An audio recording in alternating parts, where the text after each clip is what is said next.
Welcome to the Dispatch Podcast. I'm Jonah Goldberg, sitting in for Steve Hayes. On today's roundtable, we'll discuss the nationwide blackouts in Cuba, the future of the ruling Communist Party, and whether or not Cuba is next to be in the crosshairs of the Trump administration's foreign policy. Dispatch contributor and Latin America expert Gil Guerra joins us today to discuss his in-depth explainer for the Dispatch, Will Cuba Be the Next to Fall?, which you can find in this episode's show notes. I'm also joined today by my Dispatch colleague, Kevin Williamson, and Dispatch contributor, Megan McArdle. Let's dive in. All right, so let's jump right in, as Steve Hayes likes to say, to my great annoyance. Gil, why don't you sort of just help us out here with a level-setting, bird's-eye view of what the state of play is with Cuba. What are you seeing? What do you think's about to happen? You had that great piece that I referenced earlier. Great, thank you, and thank you for having me back on. This all began with the blackouts that started in March, but the history of the blackouts actually goes a little bit further. And you might think that, given the decrepit state that Cuba is in, that blackouts have been a regular feature of Cuban life for longer than it has been, but they're actually relatively recent. Cuba's last blackout before the modern period was in 2004, and their electricity problems really started around 2020 because their electrical grid entirely runs on diesel. It's a very old system. It's a Soviet-era system that in some cases was built in the 1950s. Many of the components were built in the 1970s at the latest. But their problems really began in 2020 for two reasons. The COVID-19 pandemic really took out the tourism revenue that they were relying on, and the Venezuelan oil that they also relied on began to dry up as well. So this led to the first wave of rolling blackouts that occurred in 2021, where there were protests that became known as the July 11th protests. They were the most significant protests on the island that had occurred in several decades. They were brutally crushed within 3 days or so, but their problems continued. They had several major blackouts in 2024 through 2025 as well. And the most recent ones are significant because all of the previous blackouts in recent years have had an identifiable mechanical component or some sort of physical component. So some of them were caused by hurricanes that struck the island and disabled power plants. Some of them were due to mechanical failures of power plants. These are the first blackouts that have occurred because the system is collapsing under its own weight and because the fuel shortage has really put a lot of strain on the electrical system. So it only took a few months until the actual grid collapsed on its own. And the reason why the blackouts really matter for Cuba is because it impacts life on several different dimensions. So everyday Cubans use electricity and rely on electricity for food in ways that many people in other countries don't. So the way that Cubans have historically prepared themselves against food shortages is by stockpiling perishables and freezing them. So the first wave of blackouts for many Cuban families, especially ones that are not particularly wealthy, it really depleted their entire stocks of food that they had built up for months and for even years. So now that entire lifeline has been cut. Many other people use electrical heaters. They also use electricity, obviously, to power fans. Cuba is a very hot island. And so the way that the Cuban system has discouraged protest and has continued repression is basically by trying to use the socialist model of just providing people with the bare necessities and making them reliant on the state for those bare necessities. Obviously, when those bare necessities are no longer being delivered, you get more of the kind of protests that we've been seeing. So the blackouts led to what has now been protests that have eclipsed the July 11th protests in 2021 in duration. They have died down a little bit in intensity because the Cuban police have started preemptively arresting some of the organizers or some of the people participating in them. But basically, the current state in Cuba, by virtue of the blackouts, by virtue of some of the protests that have been ongoing, is one where it seems that the Trump administration is really trying to push the islands to collapse, which is a slightly different variation of the theory of how the embargo or pressure on Cuba would lead to regime change in Cuba historically. It's more of a different theory in some ways of that, but that seems to be where we are. And I think that there are a number of different factors that are unique to this time period and this moment in history that make it more complicated and also more volatile than U.S.-Cuba relations have ever been. So I want to get you guys in here. So Kevin, I think we're pretty, there's a high degree of consensus on this podcast that communism is bad. So we don't have to debate that too vigorously. How do you feel about the idea of forcing, I don't want to say regime change, right? Because there is talk about much more of a Venezuela model, right? There's even talk about keeping the Castro families sort of hanging around kind of thing. How do you feel about forcing some kind of decapitation, lessening of Cuban sovereignty for the greater good, as I think is the most generous way we can just sort of describe the motivations here? Is that communism is bad. Marco Rubio very much does not like communism, the next viceroy of Cuba, and at the same time, I have trouble not connecting dots with previous things the Trump administration has done. So, how do you think about it? Well, I think the first thing we have to do here is acknowledge what a great podcasting voice Gil has. And it's very intimidating. And how his voice doesn't match his face. It's like listening to Rick Astley sing. It's very true. I feel like I'm being rickrolled here. It's very low, deep voice, and this kind of, regular Washington-looking guy, for those of you who are not seeing the video at home. Nothing wrong with being a regular Washington-looking guy. No, he should have like a red velvet smoking jacket on and be smoking a cigarette and having a Cuba Libre in a holder. Or something. In a holder, yeah maybe. Yeah, I'll do that for the next appearance. Please do. With a fez, yeah. And, on to the more serious subject of Cuba. I sometimes wonder why it is we care so much about Cuba. That I understand why we cared about it during the Cold War, because it was an outpost of a hostile power that was serious, and it's no longer that. And I also think that Cuba presents the kind of traditional libertarian and paleocon foreign policy, to the extent that libertarians and paleocons have a foreign policy view, with a big challenge, which is that economic sanctions don't really work if you're trying to change a regime. Economic sanctions against even a very poor country with a fairly rudimentary economy like Cuba's don't seem to do a lot of good. They certainly aren't going to be, I think, dispositive against a big and more sophisticated country like, say, Russia, although they can do a lot of damage, but they have to be part of a bigger package. And often, as in the case of Cuba, at least since the Bay of Pigs fiasco and all that, the United States hasn't been really willing to take the additional step of saying what that additional, that other piece looks like. So we have the ability to inflict a lot of suffering and discomfort and to prevent economic development to a certain extent, particularly on a country that's an island that's so close to us that way, where it's easier to kind of blockade it from resources and ordinary economic relations. My own personal view of Cuba is that I don't think it really should probably be a priority. I understand it's a priority for reasons essentially of political inertia, that it was a big priority in the 1950s and the 1960s and thereafter in the Cold War era. And so we're just sort of used to caring about Cuba in a way that maybe is no longer especially healthy, with all due respect to the Cuban Americans who care very much about the state of their home country and the people who live there. And it is a terrible crisis and a terrible place.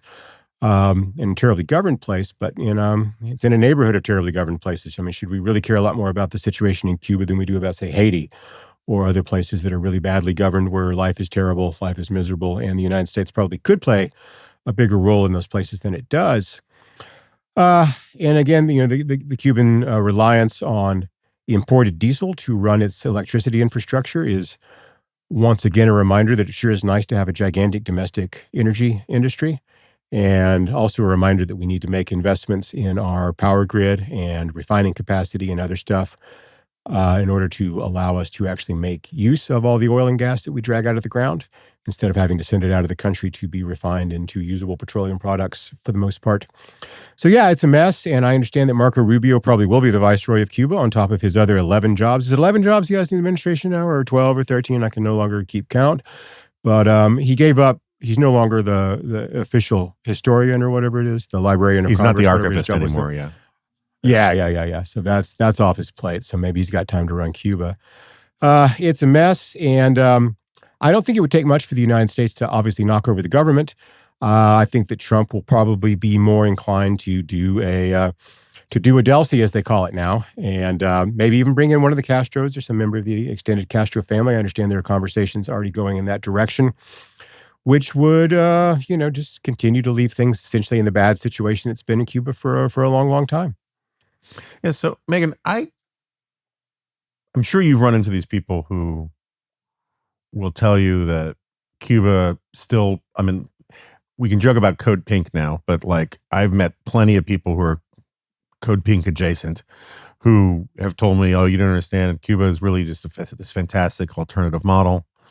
And Healthcare. Healthcare. They have great healthcare.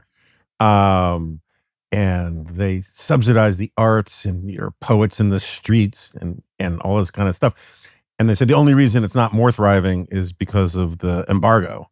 And I always love this sort of inherent tension of saying that, but for the lack of more robust international trade, this communist dictatorship would be thriving. Do you agree with Kevin that we care too much about Cuba? Are you going to take that just vicious broadside against libertarian foreign policy, such as it is? I care deeply about Cuba. Does that mean I think the United States should devote a big chunk of its foreign policy to trying to change Cuba's government? Probably not. Again, I think Kevin's basically right. That was a more understandable policy choice in two ways in the 1950s, 1960s. One is that it was the outpost of the Soviet Union. They did indeed try to put missiles there in retaliation, I believe, for us putting missiles in Turkey, if I have my memory serves. And that was a legit thing to worry about. The other reason to dislike Cuba was that it was exporting people like, it was exporting and has become a real export industry for security. So, for example, it like even now, it was providing a big chunk of Venezuela's security service for Maduro. But also, like the Cubans were in the Congo in the 60s. Again, if memory serves, that is something to care about. But again, the Congo, is this critical to U.S. interests? Probably not. But the third thing I think that you should think about is that in 1968, the revolution was relatively new and could conceivably have been reversed. And things would have roughly gone back to where they were, right? The Cuban exiles would have returned. There would have been a memory of capitalism still in the people.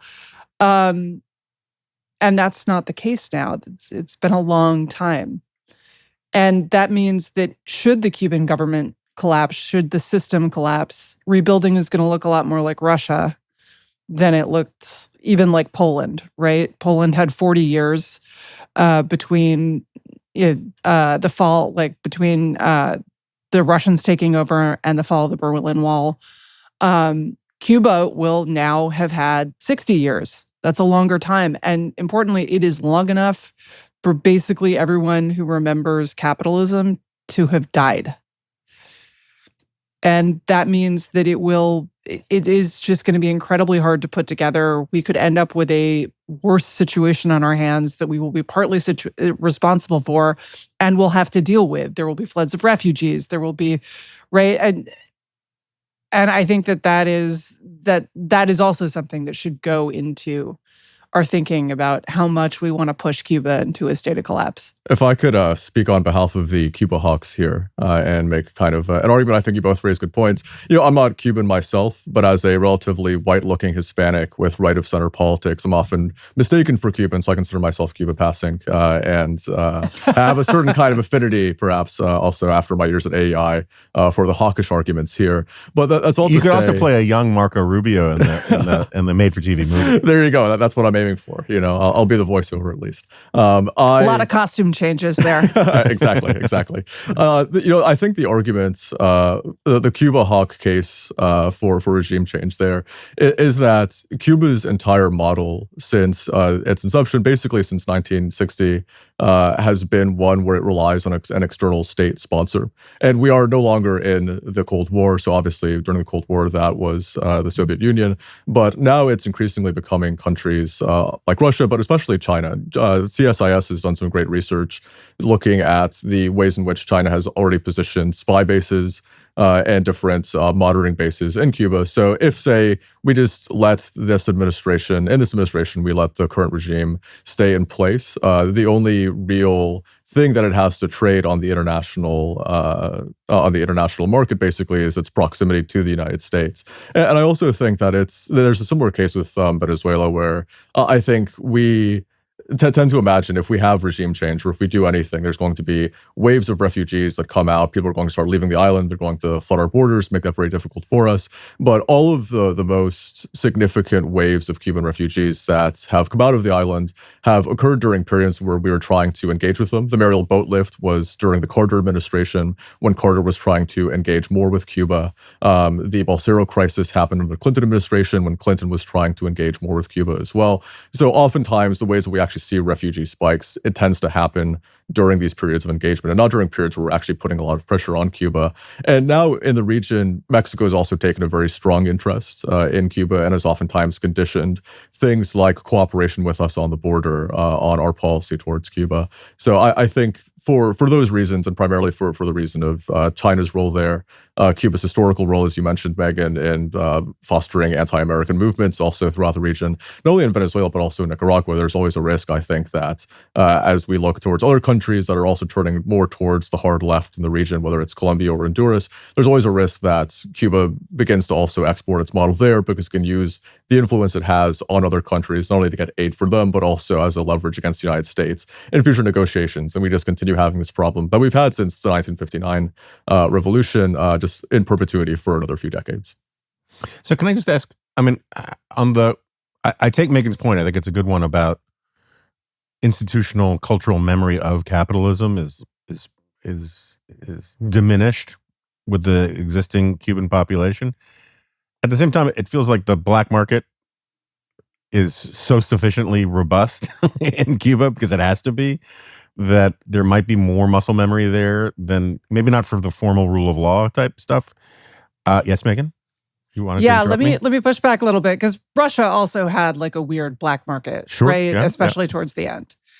And in fact, I think what really makes modern capitalism work, it's not just that people are trading. That's important, but it's all the institutional stuff. And I think Russ Roberts tells a great story about an economist who goes to Russia after the Berlin Wall falls in the 90s. You know, people are doing a zillion conferences. So he organizes a conference, he pays a deposit, he does all this. And then like 2 weeks before the conference, and I might be getting that number wrong, but it is very close to the conference, the hotel has just sold the space to someone else.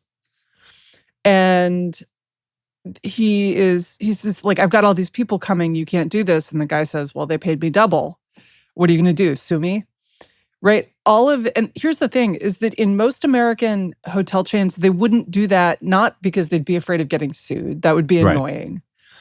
But because they would understand, like, all the reputational reasons you don't do that. And they would also just feel ashamed. Most people don't do things like that, even when there's no reputational cost. They just don't do them. And internalizing those norms, and then understanding all of these complex, having good rule of law, but also anticipating the rule of law, right? All of that stuff takes decades to build. And that stuff is gone in Cuba to the extent that it ever had existed. I'm very sympathetic to that point. I'll give you my own. When I lived in Prague, we went to this we love this restaurant, and because they basically gave you a small sword and trident to eat this entire haunch of hog leg, and very hard to get into. You had to have reservations, and this is just very shortly after the fall of the Berlin Wall and all that, or the end of communism. And if you were 10 minutes late for your reservation, they no longer honored it. Which, okay, I'm fine with that. You'd be hard ass about reservations and stuff. But after 10 minutes, say you had 8 o'clock reservation, if you got there at 8:12, you'd see them putting the chairs up on the table, because it just meant they didn't have to serve anybody else. They didn't give the table to another customer. They just had one less table to serve that night, because that was sort of the internalized mindset. So I agree that, but where I was going to go with it, though, is that unlike the Soviet Union, I think you do still have a large chunk of capitalist capitalists of the heart in Florida and New Jersey and a few other places who have relatives, have extended kinship networks that might be flocking back. Some of it will be ugly, like fighting for their old family houses, but some of it will be like I had a friend whose dad was a Cuban exile who had the record for, who's very proud of it, for from shovel into the ground to first customer of building a KFC in South Florida. He did it the fastest in like 38 days. And he spent his entire waking life wanting to go back to Cuba to build Kentucky Fried Chickens and other places like that in Cuba. And I think there are a lot of those people dying out, but I still think they kind of exist. And so I take your point. It's an island. It's a little more manageable. I think there is an opportunity there for a better demonstration effect, but it could also go south. Yeah, look, I think that's a real question is, what is the Cuban diaspora going to do? Right? I come from a diaspora that was instrumental in freeing the native country from colonial rule through like donations to the various Fenian and other groups that overthrew the British, sort of semi-overthrew the British. This is stuff for another podcast, please. No. But what I'm saying is, like, I've got Michael Brendan Doherty's phone number. One thing that formed that diaspora was that there was a lot of discrimination here. Mm-hmm. And so you couldn't live really outside of you could, but it was tricky to live outside an Irish Catholic neighborhood. There wouldn't be Catholic churches. People would say things to you. My father was in the first generation of people who left the Boston Irish Catholic neighborhoods after 100 years in Boston. The Cuban diaspora, I think, is better integrated than that. And again, like, the people who emigrated are dying. The people that were expecting to go back are their kids and grandkids. Yeah, no, that's a real issue. How sure. likely is that? I don't know. Those people are mostly Americans, right? Yeah. Especially the third generation. Maybe some of them will romantically, but like most Irish Americans did not go back to the old country after home rule. They stayed in America where it was richer and more comfortable. And so I don't know is the answer. But the flip side of that is, it's really close. I'm sure if they opened up, hotel chains would love to build there. But I don't know how well it would go, is the answer. You know, I covered the opening of the first McDonald's in New Delhi, and I would love to be in Cuba for the first KFC. I think that would be a nice kind of bookend for that. You know, to your point, Megan, isn't Boston also the great example of how fast a place can change? You know, you think about it. When John Adams was walking around in Boston, there are no Catholic churches and no masses being celebrated because it's against the law. And, he's an adult in Philadelphia before he sees his first Catholic church. And then in a matter of just a few decades, he becomes sort of the capital of Irish Catholic America in a very, very short period of time. Not to take us off down a rabbit hole, but just on a quick point for something, Jonah made a joke earlier about Cuba. It would thrive as a communist state if it only had more international trade. There was a time, in the pre-Soviet era when it was the communists who were free trade. And it was the right that was really broadly anti-trade. There's this famous novel called Lord of the World. It's this crazy Catholic apocalyptic novel published in 1901. Pope Francis's favorite novel, apparently. And it starts with, well, the communists have triumphed everywhere in the world. I guess it's going to be free trade then. Well, it makes sense if it's workers of the world unite, right? I mean, there's a certain logic there. As a libertarian, I tell you, I felt bittersweet about that. So Gil, you're the one following this on the most granular level.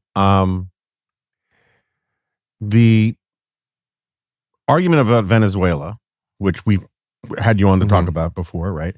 I would argue that there was a lot of pretext to it. It really wasn't about fentanyl, right? It really wasn't even about the drug war. And it turned out it wasn't even about serving a warrant or regime change. It was about getting the oil. At least that's how it seems now, since with the Delcy Rodriguez model. And I know defenders will make the case that the transition to democracy is coming, and they're being very realistic about it. That's fine. We can put that aside. But there were at least serviceable pretexts to the legality of that operation. The Iran one, you had Trump saying the quiet part out loud over the weekend on Friday, saying, I don't call this war a war because if I call it a war, I need permission. So I call it a military operation. In which case he thinks he's being super clever. But there was an argument about imminence. There was an argument about, which I agree with to a certain, not the imminence part, but the 47 years of Iran committing terrorism against the United States. In the debates about when Trump says Cuba is next, what is the legal team's, what argument are they preparing to justify Cuba is next as a military endeavor, right? I mean, like, is it an extension of the argument that we're already sort of essentially, blockades are an act of war. So in some sense, we're already in the mix with Cuba and have been for a long time. But is there a legal argument for it, or is that becoming even less and less of a concern for the White House? I think you've hit on something that's very insightful, in that I think that the strategy here is very different, and the conditions here are also very different from Venezuela and from Iran, as you already pointed out and already covered. The plan seems to be to push Cuba towards some state of collapse or some state of an internal conflict that we will then have a justification for intervening on behalf of. One of the ways I haven't really seen this covered in media yet is what happens when Raul Castro dies.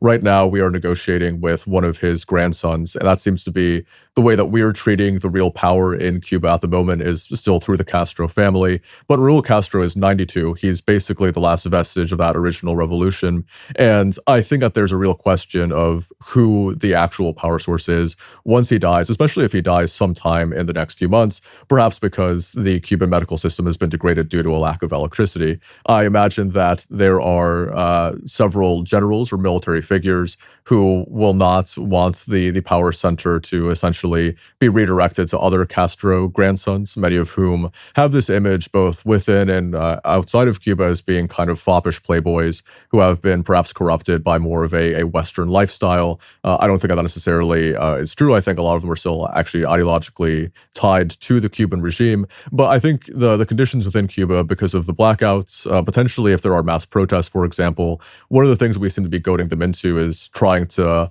crack down on protests, so we can frame it as sort of a humanitarian intervention. If, say, people, due to the blackouts, due to food shortages, due to our own kind of pushing, started taking the streets, so then Cuba cracks down in a way that is visible, that is easily documented, that causes outrage here in the United States.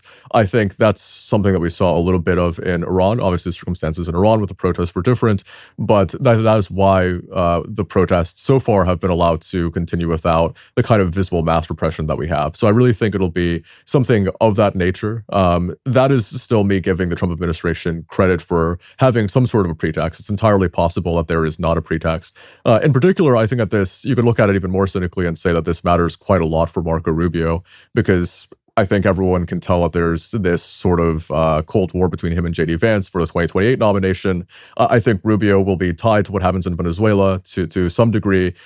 He will be tied to a lesser degree to what happens in Iran. But if you're Marco Rubio and your entire start is in Cuban exile, South Florida Republican politics, and you bungle Cuba, and you let the Cuban regime go, or something bad happens in Cuba that makes the situation even worse, that would really tank Marco Rubio's chances, I think, whether or not he's on the ticket in 2028. If he ever wants a future in Florida politics, if he ever wants to continue an electoral political career after this administration, a lot of his political fate, I think, really relies on what happens in Cuba. So I think for that reason also, that creates a pressure that the Cubans understand, our foreign adversaries understand, as they try to make sure the United States doesn't actually have the leverage over Cuba that it wants. That's part of the reason, I think, why Russia is delivering right now oil to Cuba and going around the embargo that we've imposed. But I think that's another major factor here that will determine whether or not we actually take any kind of military action in Cuba. So a bunch of foppish playboys corrupted by libertine lifestyles. I wonder how Donald Trump would ever relate to such people. And to make it, just pops in my head and listening to Gil. The other day, my friend Abe Greenwald at Commentary had a interesting newsletter about the state of the Iran war, which we don't have to get too in the weeds on. But part of his argument was the only way you're going to persuade the public that the Iran war was worth it is through victory, through something like that looks like success, because they don't like it now. They weren't bought in. Some people have Trump derangement syndrome in his telling and all this kind of stuff. I think the Trump derangement syndrome stuff is overdone when it comes to the Iran war. but if not about everything else too. But one of my objections to the argument was the assumption that there aren't people, the implied assumption that there aren't people for whom the last thing they want is for the Iran war to be successful.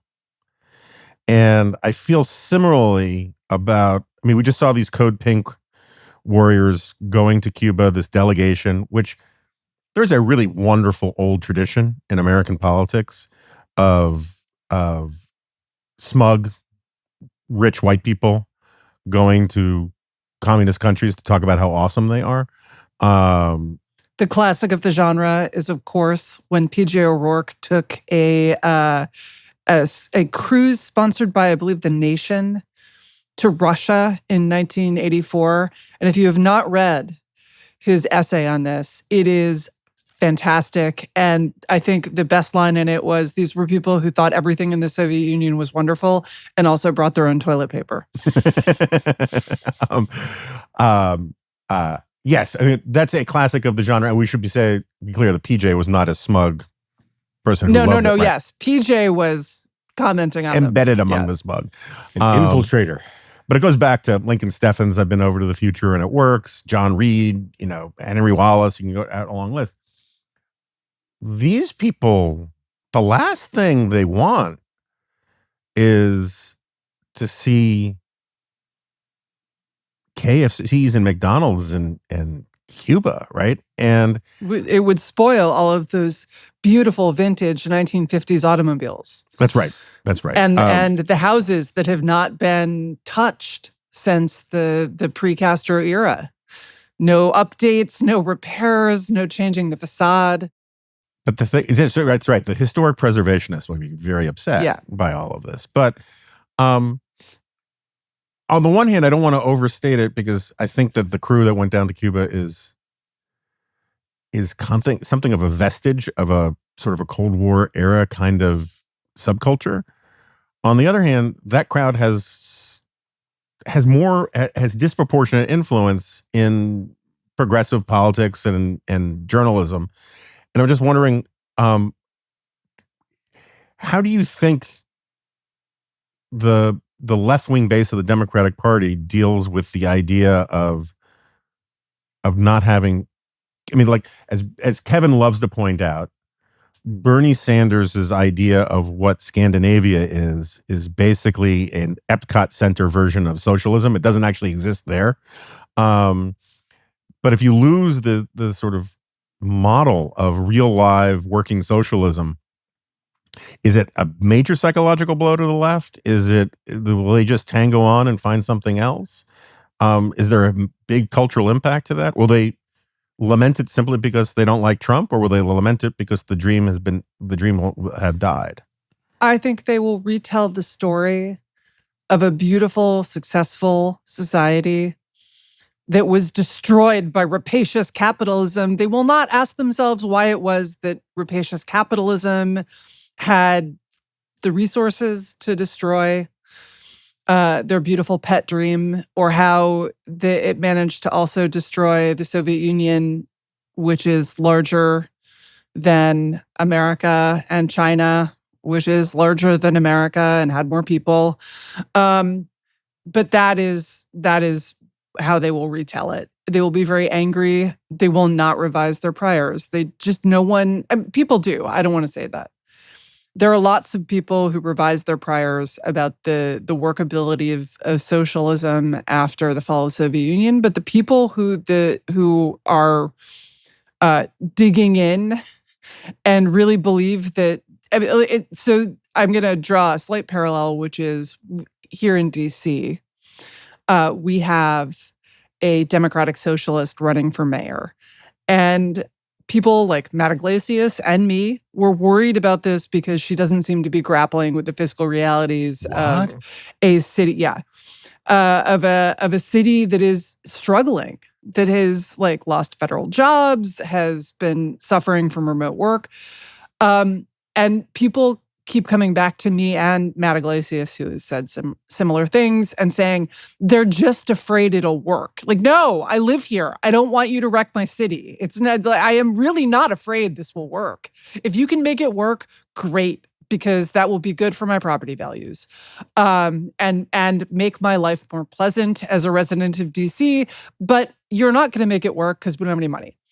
And that is the attitude that people take about basically everyone outside the 7% most progressive people in the country towards Cuba, which is this obviously doesn't work. Obviously, socialism is not working. We can argue about whether, the Nordic welfare states are socialism or something else. The Nordics themselves say it's something else, but that's okay.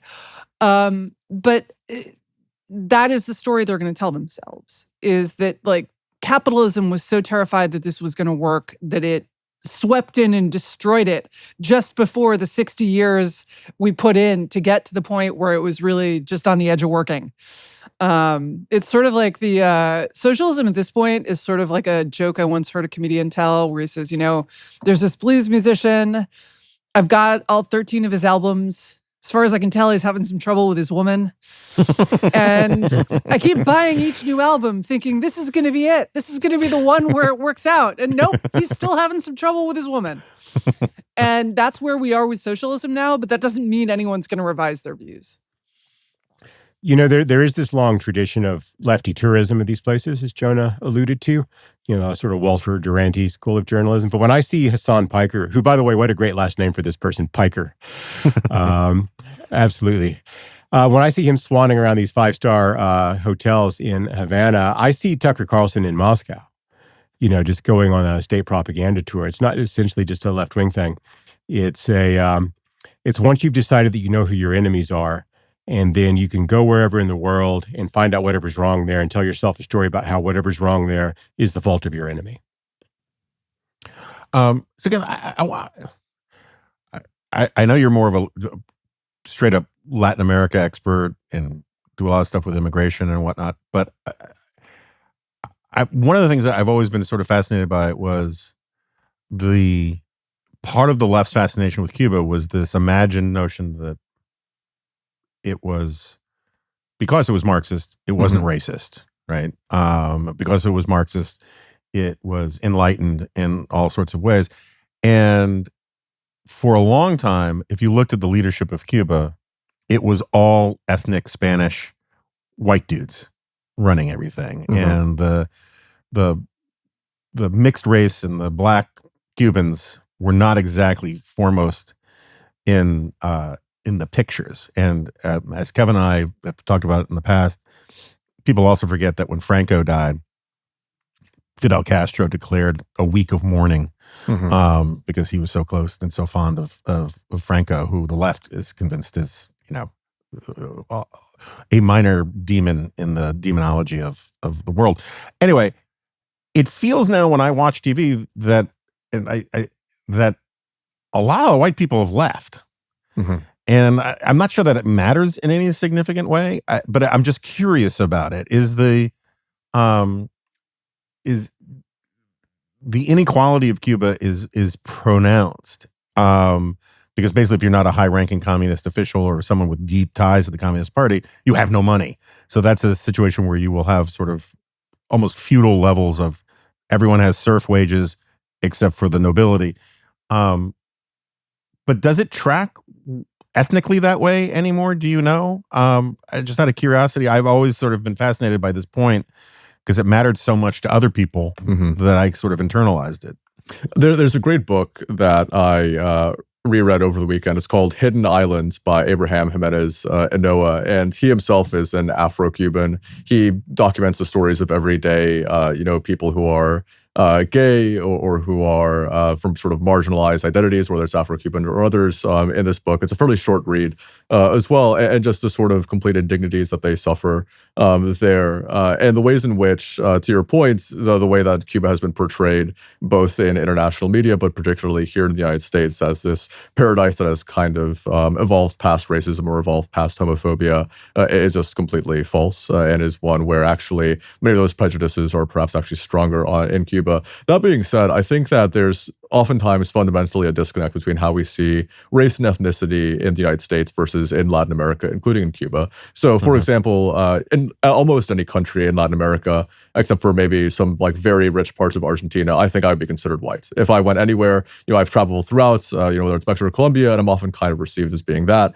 Here in the United States, I am a oppressed brown minority because of how we see racial history, and because we have more of a kind of an ancestral-based view where it actually matters who your family was. And so here in the United States, because many of my ancestors in Mexico were indigenous, I would be seen as that. In Latin America, it's really more based on how you look and also how you self-identify oftentimes. So many people in Cuba who are mixed race, I think, tend to not identify as Black, perhaps because of the social stigma there. But, really, I think part of what also matters for your question is this question of who is left on the island at this point, who is actually still there, who has not fled during the opportunities that they have had to flee. And the answer is it's basically at this point, from 2020 to 2025, Cuba has lost over 1 million people. It's lost nearly 10% of its population that has gone elsewhere.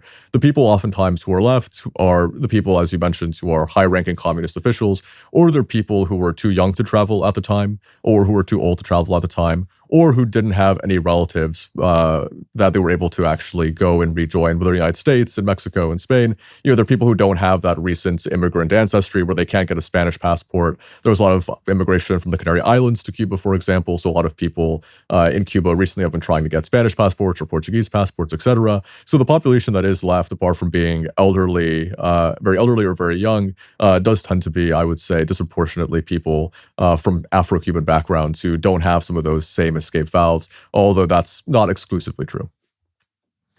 All right, we should do a little rank foreign policy punditry here. The shorthand for this is Cuba next, right? That's the question everyone's asking. That's in the headlines, all that kind of stuff. Do you guys, just going around the horn, do you guys think Cuba is next no matter what? Or does it depend on how Iran plays out for the Trump administration? Megan, you want to go first? Well, I think that Trump, it does depend on how well Iran goes, because he is not going to get tired of all the winning. But when the winning looks tricky, he's going to pull back, would be my guess. But I don't know. What do I know? Kevin? Yeah, I think because we know how Iran's going to go, because it's going to go brilliantly. Because Trump never does anything that turns out to be a failure. We all know that. It's going to be the winningest winning anyone ever won. And he sees himself as an important historical figure. He's old enough to think of himself as, in the context of people like Jack Kennedy and Richard Nixon and people like that. And so he's definitely going to want to be the guy who took Cuba. Gil?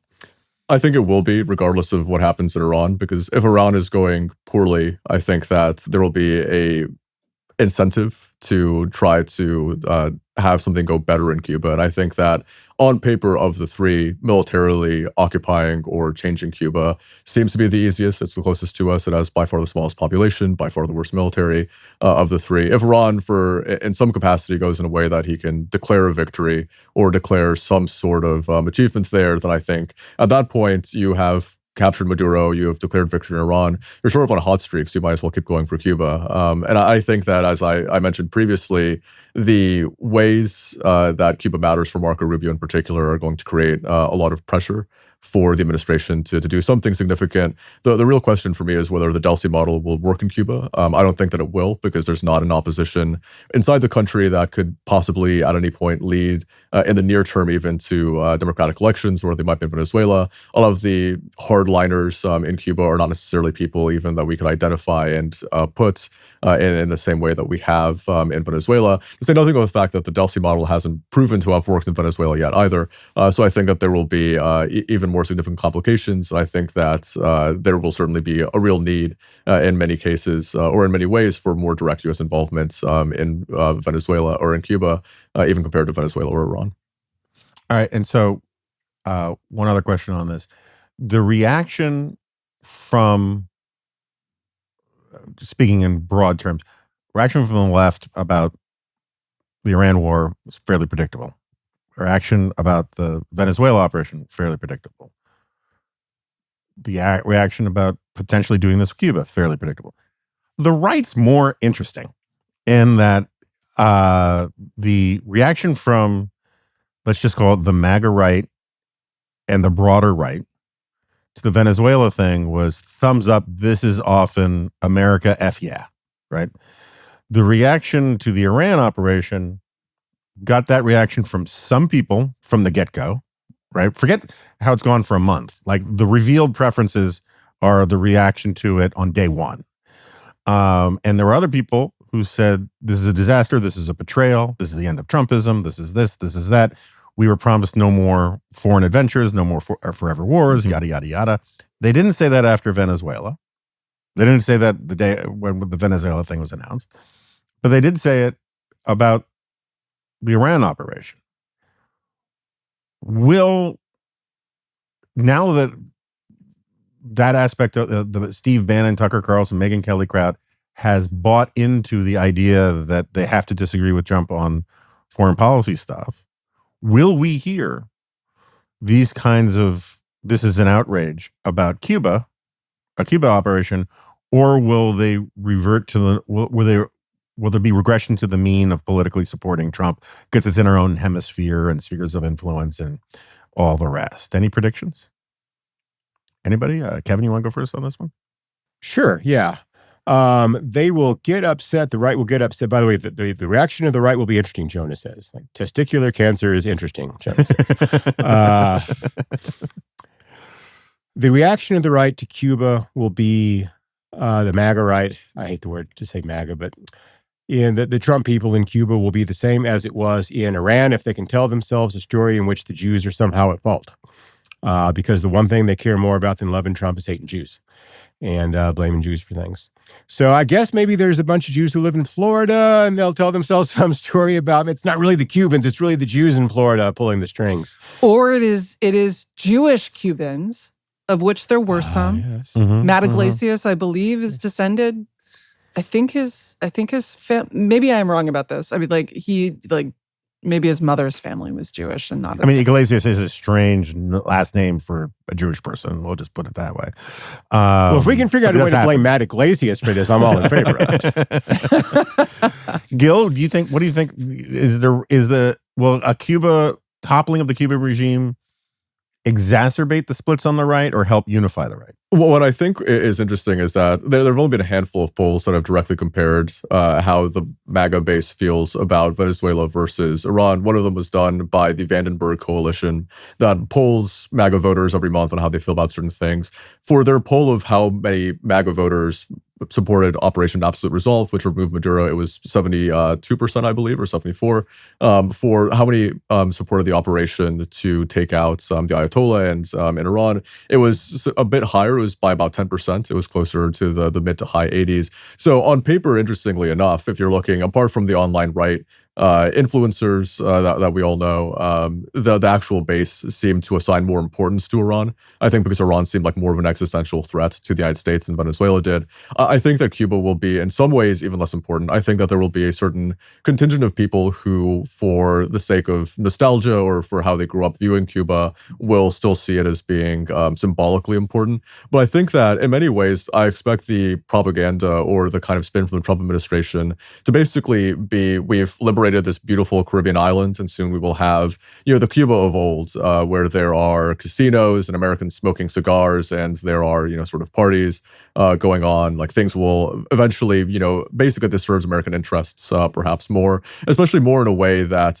brings back some of the nostalgia that I think was especially apparent in the beginning of the administration for the Gilded Age, for this age where Latin America was sort of the administration's, or the United States is rather playground where people could go and have a good time and have some Cuba Libres and some rum. That is not necessarily what is being portrayed in Iran as the future quite so much, but I think a lot of the interests that the Trump administration has, obviously, in things like casinos and things like the tourist sector, et cetera, will color a lot of how the base views what Cuba means for them. And I don't expect that, despite a lot of their antipathy about immigrant diasporas and how immigrant diasporas influence American foreign policy, it's always very curious to me how Cubans virtually never get any kind of attention on this part from the part of the new right. People are never really upset about the fact that you oftentimes have to speak Spanish to go to Miami. That isn't really ever brought up. And I think that obviously anti-Semitism plays a big role in for why some of those double standards are applied. But I don't really expect there to be much of a backlash, if at all. There's not going to be anyone posting memes about how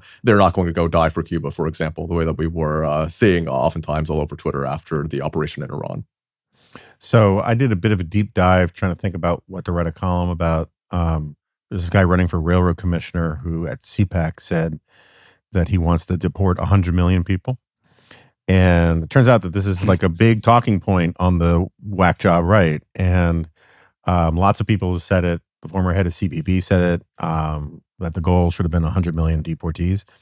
And when you start doing the math, you realize how problematic that is. But if they were to follow through on it, this could be one of the great moments in settler colonialism, where we sent all of these capitalist-loving Americans to Cuba to make it, the 51st state or something like that. But probably not going to happen. All right, it's time to do dispatch recommendations. This is where we ask our podcast colleagues to recommend something they've seen or heard on the dispatch recently. And why don't we start with Brother Kevin Williamson? Well, just to annoy Jonah, Steve Hayes and I are very different kinds of writers, but we both love a freak show. And Steve's story on this congressional race down in Bonita Springs, Florida, where everyone's like from Long Island and Ohio, and they're failed Republican candidates from everywhere else. They're all sort of parachuted into this very Trumpy district. And half of them have had pardons for various things that they've been involved with. And a really, really fun piece of work that that's the sort of thing that Steve really does a good job of. Megan? I want to pitch, Jennifer Steinhauer's The Era of Cookbooks is Not Over. Those who have followed me in other venues know that I am a deep kitchen nerd, and I have so many cookbooks that they are not only in the kitchen, they have spilled over onto mantels, onto bookshelves, and it was just a beautiful ode to something that you would think would go away in the internet era, but I think has in many ways become more vital than ever. And as someone who was fairly recently at Megan's house for a wonderful, delightful dinner, and really excellent cocktails as well, I can attest that it is as my wife said when she walked into the kitchen, you can always tell when someone has a kitchen. You can always tell whether someone actually cooks by their kitchen. And Megan's is a wonderful kitchen for actual cooks. It's not a show kitchen. It's not a show. It is kitchen. Definitely not a show kitchen. Yeah. But we're fond of it. Gil, what you got for me? For a bit of a deeper cut, there was a piece that was published in September as part of the Next 250 series called Our Almost Promised Land by Joe Pitts, which is about the West. I think it's a really interesting look at the way that the West historically was sort of this frontier place where you could make new beginnings, try new ideas, and the ways in which, thanks to the progression of history and globalization now, the West has lost a little bit of that, but also still is this place where people from the East can go and sort of start anew. And what starting anew means in an age where those new beginnings are increasingly hard to make. As someone who grew up in the South and the Midwest and is now very much a creature of the East Coast and has never spent any time in the West, I found it a really fascinating look at what regionalism still means in the United States today. All right, and I'm going to go with one on a topic that's been near and dear to my heart for a while now. We have a great. It's up today, and I probably made a terrible mistake picking it because I have to pronounce the writer's last name. But it's J. Williamson.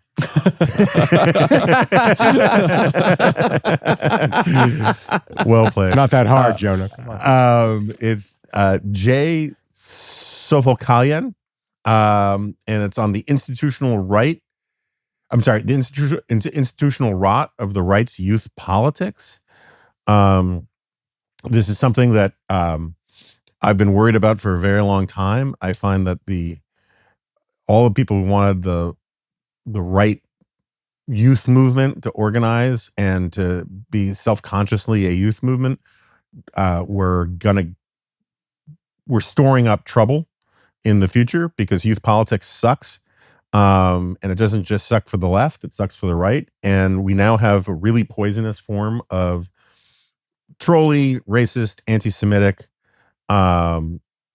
youth politics that is increasingly, as the author says, institutionalized. And it's a good piece on it. And I hope the Dispatch continues to do more on it.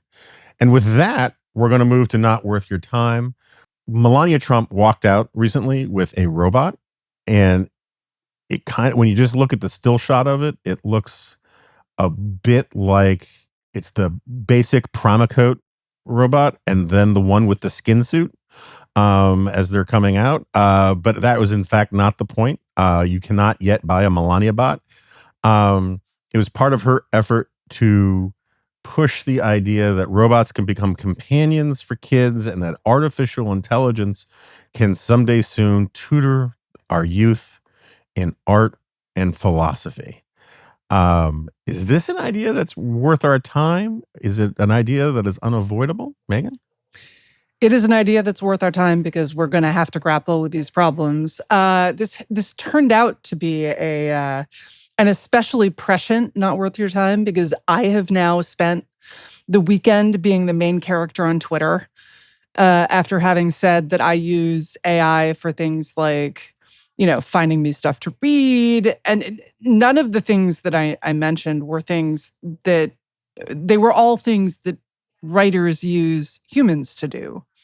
Now, I have never been so privileged as to have a research assistant, but many professional columnists do, and they use the research assistant to go get them information, to download reports, to summarize things. Fact check true. I can attest to that. Yeah. Well, that was one of the things that people got maddest about was the fact checking. And I was inundated by people who said, but it's not good at that. And the funny thing was, the people who were accusing me of outsourcing my thinking had themselves, I just started asking them, so how many of the models have you used? Which ones are you using? Do you have a pro subscription? How much work have you put into your instruction set and your prompts?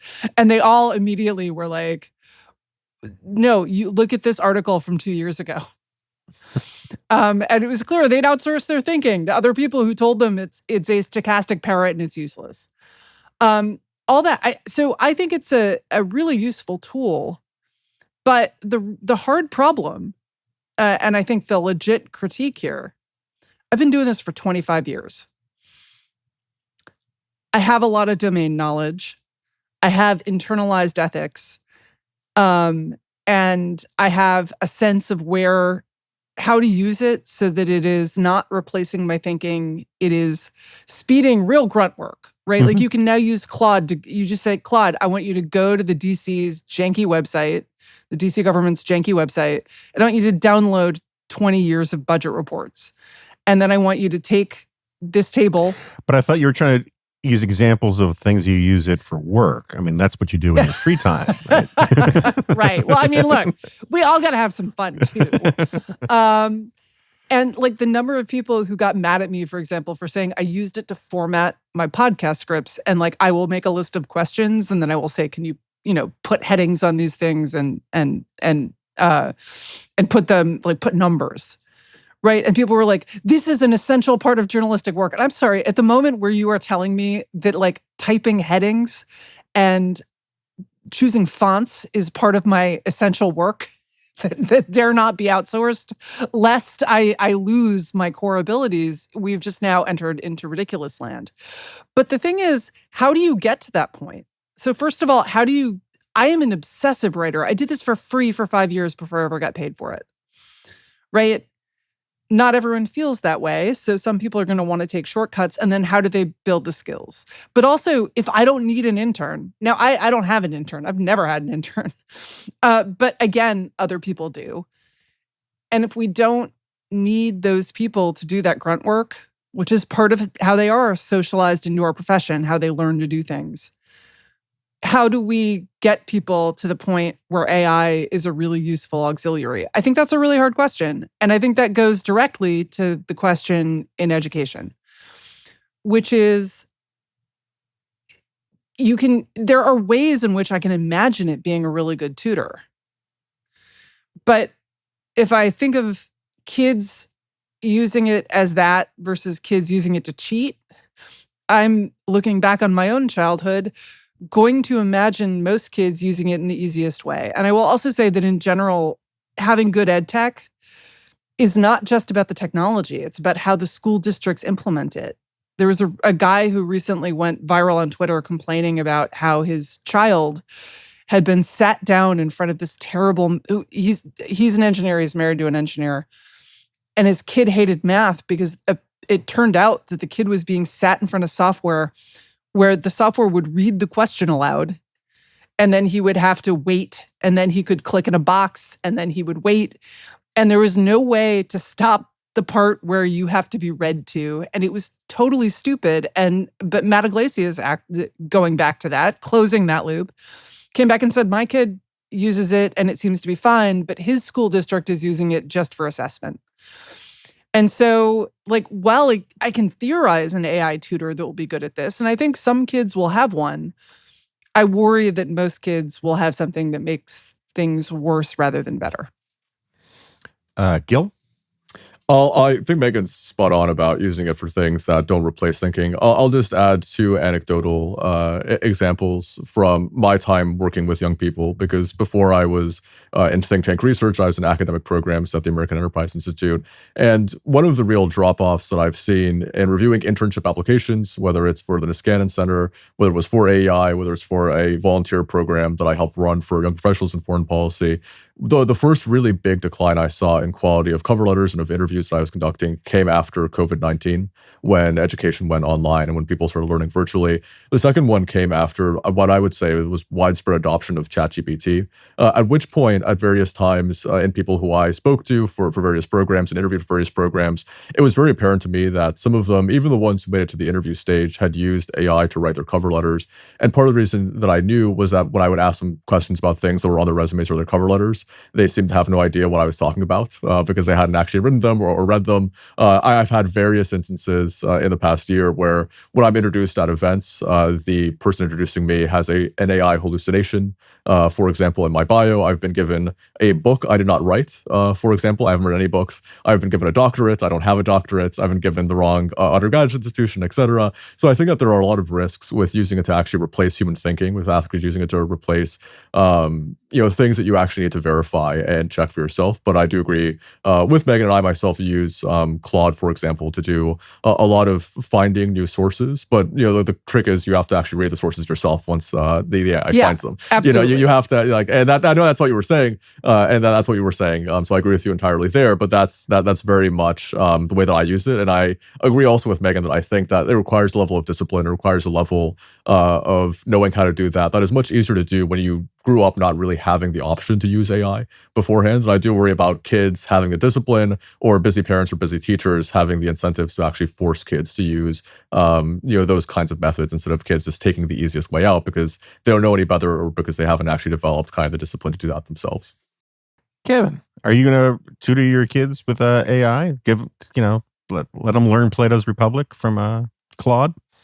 Well, thank you, Jonah Goldberg, author of The Prime Ministers We Never Had, A History of Canadian Opposition Leaders, at least according to Amazon. For people who don't know the reference, Amazon has a long list of books that I have, quote unquote, written that I've never written. And my agent constantly or the publishers My agent has to like send them cease and desist things, but they always come back. So anyway, go on. Yeah. So Melania is saying, imagine an AI called Plato, because of course it's going to be called Plato, teaching your kids philosophy and this sort of stuff. And if you go back to the early days of radio, you go back to the early days of television, you go back to the earliest days of the internet, there's always the same story. There's someone out there saying, this new technology is going to be able to have Americans sit at home in their living rooms and listen to the best lectures from the philosophy department at Harvard, and that's how they're going to spend their evenings. And in 5 years, people are using it for pornography because that's what actually drives technological innovation. It's like 10 years after the Gutenberg Bible is printed, there's pornography in print. AI is very likely to follow the same course. It's funny with the robot thing, and you joked about Melania being the skin suit version. That's actually what will be the commercially successful version of the humanoid robot, right? Because we're going to end up using them for manual labor and sex. That's what robots are going to be used for. I guarantee you that 50 years from now, that's what robots will be used for. The AI stuff is going to follow, I would imagine, the same path as most other technological innovations. Social media became a sewer, the internet became a sewer, radio became sort of a sewer, television became sort of a sewer, and you can really only trust books. Megan McArdle is dead to me for letting a machine pick out typefaces. I may be the only person in the world who still feels about typefaces very much. I'm working in Google Docs. It's not like we have a lot of awesome options, and I'm really... You can install typefaces in there, I believe. And but then you should work on a better document system. But anywho, typefaces kind of matter. I care about that stuff. The whole reading experience matters. A little bit of a tangent, but I think it's actually related. People often ask me, like, what news shows do you watch, and like what should you watch to really get a good balance? And I always tell people it's not a matter of which programming you pick; it's which medium you pick. And if you're watching your news instead of reading your news, you're getting garbage. And if you are going to be relying on AI for doing anything that's beyond the sort of stuff Megan's talking about, which is pretty good at doing grunt work and sort of things that are easily automated or not easily automated, but things that are amenable to automation, even of a sophisticated kind, it's going to be useful that kind of way. I also have never had an assistant, so it's the one thing in life I really want other than a private jet. But I kind of think that the notion that it's going to be teaching kids the liberal arts and philosophy and classical rhetoric and thing like that is not going to happen, not because AI can't do it, because that's not what people want. And technology is driven by demand. And what people have demand for apparently is online gambling and rage politics on social media and tremendous amounts of pornography. I agree with... And cookbooks. I agree with a lot that's already been said. I will say, in defense of research assistants, I was a research assistant. One of the things that made me a great research assistant, and I will say I was a great research assistant, was that my father raised me that whenever I asked a question about anything that he didn't know the answer to, he would say, let's go look it up. And I read widely, and I had a good memory for where and what I read, so that by the time the internet came, it was just a multiplier for a skill set that I'd already developed. And I think I use ChatGPT for some research stuff. I cannot tell you how many times I've screamed at it, dropped many F-bombs by saying, the quote you gave me here is not in the text, because I checked. Every single time I say anything, I want verifiable sources for everything, because I'm going to go check.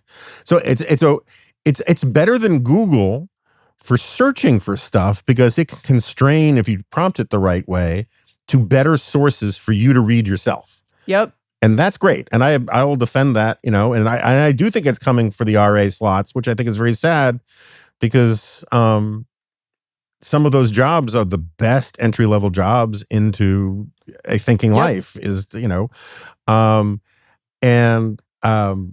at the same time, I think the future of education is going to be, for elites at least, it's more likely to be like 19th century elite British education than it is like anything involving technology. You're going to have kids have to take tests in the classroom in real time, because that way you can't cheat with AI.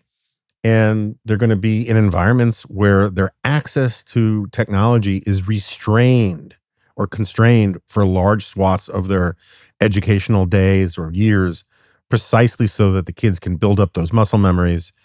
And then the kids from less elite backgrounds will not get that. And that will fuel more societal inequality in ways that I don't think we have really thought through. But that's just me being dyspeptic. So with that, I want to thank our guests. I want to thank you all for listening. If you like what we're doing here, there are a few easy ways to support us.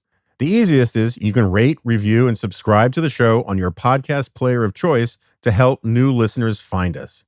You can also, again, subscribe to the Dispatch. And as always, if you've got questions, comments, concerns, or corrections, you can email us at roundtable@thedispatch.com. Please let them know how eager you are to have Steve come back to host this podcast. So that's going to do it for us today. Thanks so much for tuning in. And a big thank you to the folks behind the scenes who made this episode possible, Noah Hickey and Peter Bonaventure. Thanks again for listening. Please join us next time.